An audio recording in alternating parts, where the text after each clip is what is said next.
나의 추억 이야기. 16부 자취방의 밤 공기. 시간은 모든 것을 무디게 만든다고 그렇게 믿었습니다. 날카로웠던 기억의 모서리도, 뜨거웠던 감정의 온도도 결국엔 세월이라는 파도에 씻겨나가리라 생각했죠. 하지만 아니더군요. 어떤 기억은 낡은 사진처럼 빛이 바랄지언정 결코 사라지지 않았습니다. 마치 어젯밤의 일처럼. 그 시절의 공기, 그날의 냄새까지 고스란히 품은 채로 나의 23, 그 겨울이 꼭 그랬습니다. 익산의 고시촌. 성공과 좌절이 안개처럼 떠다니던 그곳에 경미가 있었습니다. 햇볕 한 줌조차 아껴 들어오는 반지하 자취방. 창문 너머엔 늘 회색 벽돌과 남의 집 빨래 건조대가 보였고 가끔씩 고시생들의 한숨 같은 발자국 소리가 들려왔습니다.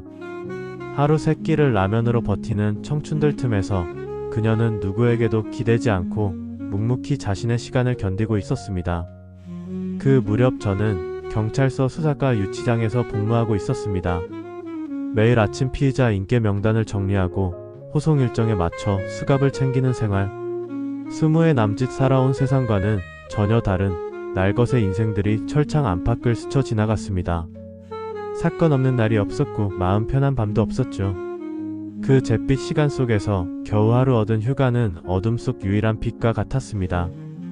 저는 그 빛을 향해 망설임 없이 익산으로 향했습니다.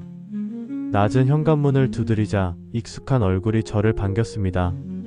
추위에 언 나를 걱정하는 그 눈빛이 먼저 말을 걸어왔죠.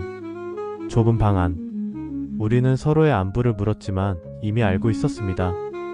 그 짧은 대답들 속에 말하지 못한 허기가 숨겨져 있다는 것을, 마음 한구석이 허물어진 것처럼 텅 비어 있다는 것을요. 그날 밤 우리는 나란히 앉아 컵라면을 나눠 먹었습니다. 뜨거운 김이 얼굴을 스칠 때 얼어붙었던 세상의 온도가 아주 조금 올라가는 듯 했습니다. 문득 바라본 그녀의 눈 속엔 저녁 후 우리의 미래에 대한 불안한 질문이 담겨 있었습니다. 저는 차마 대답할 수 없었습니다. 그저 말없이 손을 잡을 뿐이었습니다. 어설픈 위로의 말보다 따뜻한 온기가 더 간절했던 시절. 우리는 그렇게 서로의 온기를 나누며 추운 계절을 버티고 있었습니다. 그 밤 라디오에선 조용한 재즈가 흘렀습니다. 그러다 우리는 약속이라도 한 듯 서로를 바라보았고 자연스레 입을 맞췄습니다.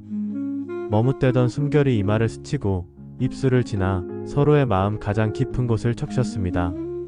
벗겨지는 옷들보다 먼저 그들의 마음이 겹겹이 풀어졌습니다. 작은 숨소리와 겹치는 체온, 한겨울보다 더 깊고 짙은 떨림. 우리는 조심스럽고도 간절하게 서로를 안았습니다. 이 좁은 방이 세상의 전부인 것처럼요. 그날의 밤 공기엔 20회를 살아온 내가 처음 느껴보는 그런 따스함이 있었습니다. 한 사람의 사랑이 온몸을 감싸는 그런 기분이었죠. 하지만 동시에 알 수 있었습니다. 이 따스함 너머에 어쩌면 시린 이별의 예감이 함께 떠돌고 있다는 것을요.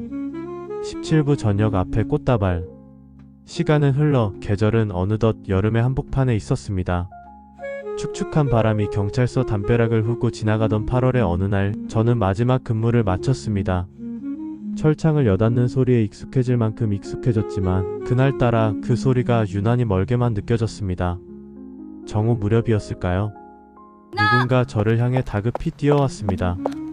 하늘색 원피스를 입은 경미였습니다.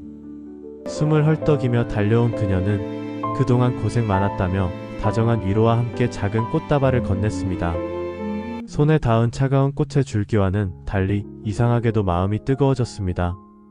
그녀는 이제 민간인이라며 장난스레 웃어 보였지만 그 웃음 끝에는 이유 모를 슬픔의 그림자가 어렴풋이 비쳤습니다. 저는 그 표정의 의미를 애써 외면하고 싶었는지도 모릅니다.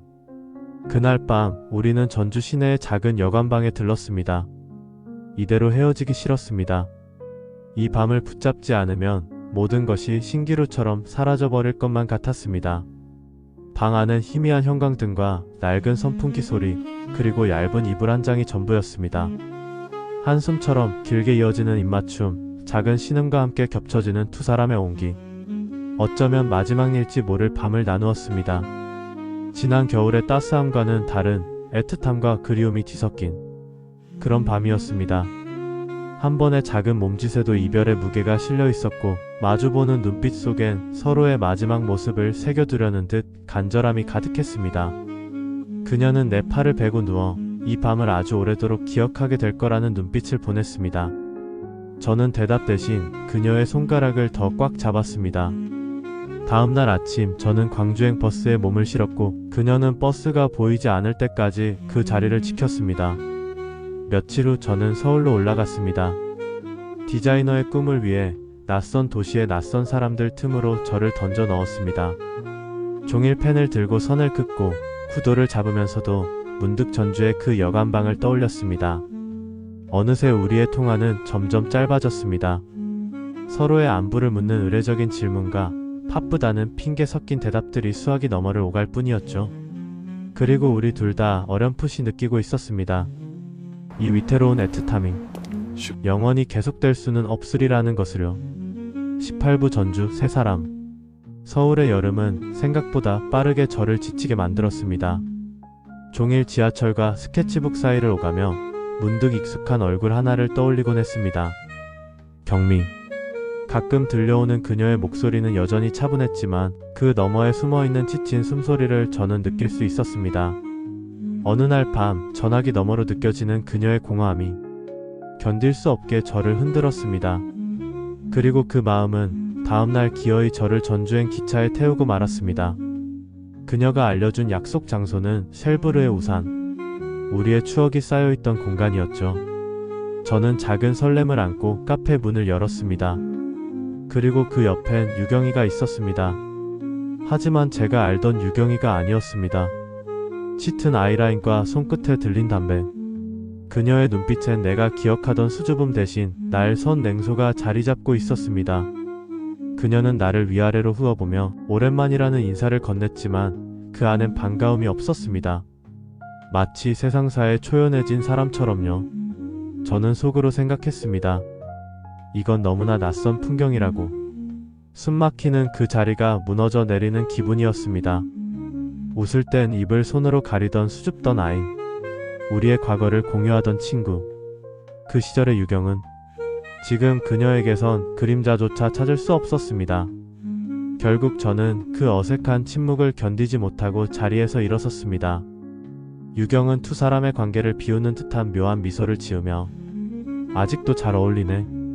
알 수 없는 말을 던졌습니다. 카페를 나와 터덜터덜 걷고 있을 때 경미가 황급히 따라와 제 팔을 붙잡았습니다.